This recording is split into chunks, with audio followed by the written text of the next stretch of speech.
sur les bouquins de plantes médicinales, il arrive en premier.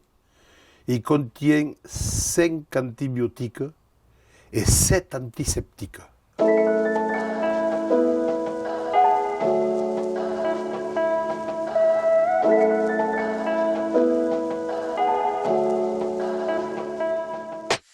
Quand on a demandé un label c'était parce qu'il n'y a aucun ail en France qui vont d'une récolte à l'autre.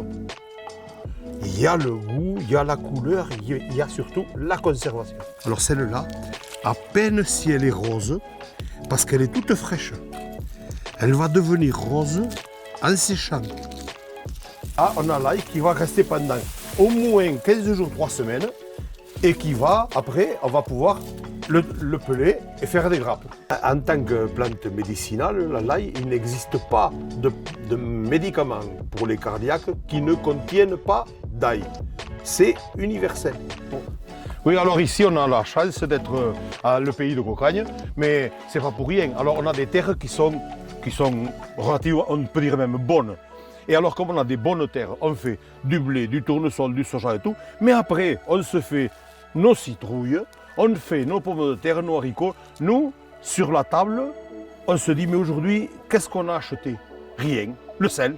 Alors, moi, je suis né là, à la petite ferme. Quand j'étais petit, j'avais 3 sœurs. On était 4 enfants. Mon père, ma mère, mon grand-père, ma grand-mère, mon arrière-grand-père, mon arrière-grand-mère.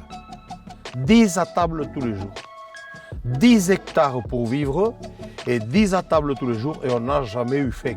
On a mangé tout le temps à notre faim. Aujourd'hui, avec 100 hectares, un petit peu, ils crèvent de faim. Maintenant, la maison de mes parents qui est vide, on la loue quelques semaines par an pour que ça nous paye les frais.